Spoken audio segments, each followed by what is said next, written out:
இங்க ஒரு அம்மா கொதிக்கிற தண்ணியை எடுத்து அவளோட பையன் நெத்தியில துணியால தொட்டு சூடு வச்சு அவனுக்கு ஹை ஃபீவர் இருக்கிற மாதிரி செட் பண்ணிட்டு இருக்கிறான். அதுக்கப்புறம் அவனோட கையில ஒரு ஹெல்ப் நோட் எழுதி ஒரு சீட்டையும் கொடுக்கறான். அப்போ திடீர்னு அவளோட சைக்கோ ஹஸ்பண்ட் உள்ள வர்றான். ஆக்சுவலா 5 வருஷமா அவங்கள வெளி உலகத்துக்கு காட்டாம சிறப்படுத்தி வீட்டுக்குள்ளேயே மறைச்சி வச்சிருப்பான். அவன் பையனோட நெத்திய தொட்டு பார்த்துட்டு ஃபீவர் தான் கன்ஃபார்ம் பண்ணிக்கிறான். அவனோட அம்மா சீக்கிரம் ஏதாவது ஹாஸ்பிட்டலுக்கு கூட்டிட்டு போங்கன்னு அவன் கிட்ட கெஞ்சுறா. ஆனா வெளியே கூட்டிட்டு போனா போலீஸ் கிட்ட மாட்டிக்குவோம்னு பயந்து அவன் மறுத்துடுறான். அம்மாவோட இந்த பிளான் ஃபெயில் ஆனாலும் அடுத்த நாள் அவ விடாம அடுத்த முயற்சியை பண்றான். என்னன்னா கார்பெட்ல அவளோட குட்டி பையனை அமைதியா இருக்க சொல்லிட்டு அதை முழுசா சுத்தி பிராக்டிஸ் எடுத்துக்கிட்டு இருக்கிறான். அது புரியாம அந்த குட்டி பையன் ஏன் இப்படி என்ன டார்ச்சர் பண்றீங்கன்னு கத்துறான். ஆனா அவனோட அம்மா கோபப்படாம அவனை ஹக் பண்ணி அவனுக்கு தெளிவா எல்லா இன்ஸ்ட்ரக்ஷன்ஸையும் கொடுக்கறான். அதுக்கப்புறம் அந்த குட்டி பையன் அமைதியா அதை புரிஞ்சுக்கிறான். திடீர்னு வெளியே டோரை திறக்கிற சத்தம் கேட்டு வேகமா அவனை கார்பெட்ல சுத்திட்டு அசையாம இருக்க சொல்றா.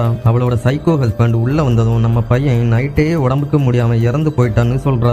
அவனும் அதை நம்பி அந்த கார்பெட்டை வெளியே எடுத்துக்கிட்டு போறான். தப்பிக்கிறதுக்கு வேற வழியே இல்லாம அவனோட அம்மா இப்படி பண்ணிருப்பான். அந்த சைக்கோ கார்பெட்டை ஒரு ட்ரக்ல தூக்கி போட்டு ஊருக்கு வெளியே கொண்டு போய் யாருக்கும் தெரியாம போடலாம்னு எடுத்துக்கிட்டு போறான். திடீர்னு அந்த குட்டி பையன் அம்மா சொன்ன இன்ஸ்ட்ரக்ஷன் மாதிரியே கார்பெட்ல இருந்து மெல்ல வெளியே வந்துடுறான். அப்போதான் முதல் முறையா அவனோட வாழ்க்கையில நீல வானத்தை பார்க்கறான். வண்டியில இருந்து வெளியே குதிக்கலாம்னு போகும்போது அவனோட சைக்கோ அப்பா அதை பார்த்துடுறான். சடன்லி பிரேக்கை போட்டு வண்டியை நிறுத்திடுறான். ஆனா அதுக்குள்ள குட்டி பையன் கார்ல இருந்து இறங்கி வேகமா ஓடுறான். அப்போ திடீர்னு ஆப்போசிட்ல வந்த ஒரு ஆளு மேல தெரியாம மோதி விழுந்துடுறான். அவரும் அந்த சைக்கோ கிட்ட தெரியாம மோதிட்டேன்னு சாரி சொல்றாரு. அப்போ அந்த குட்டி பையன் கையில வச்சிருந்த ஹெல்ப் நோட்டை எடுத்து அவர்கிட்ட காமிக்கிறான். ஆனா அந்த சைக்கோ அப்பா அதை பிடுங்கி தூர எரிஞ்சிடுறான். அதை பார்த்து டவுட் வந்து அந்த ஆளு சத்தம் போட்டதால குட்டி பையனை அங்கேயே தள்ளி விட்டுட்டு அங்க இருந்து ட்ரக்ல எஸ்கேப் ஆயிடுறான். அப்போ போலீஸும் அங்க வந்துடுறாங்க. குட்டி பையனை கார்ல ஏத்திக்கிட்டு அவன் கிட்ட ஒரு லேடி கான்ஸ்டபிள் விசாரிக்கிறாங்க. ஆனா அவன் சைலண்டாவே இருக்கான்.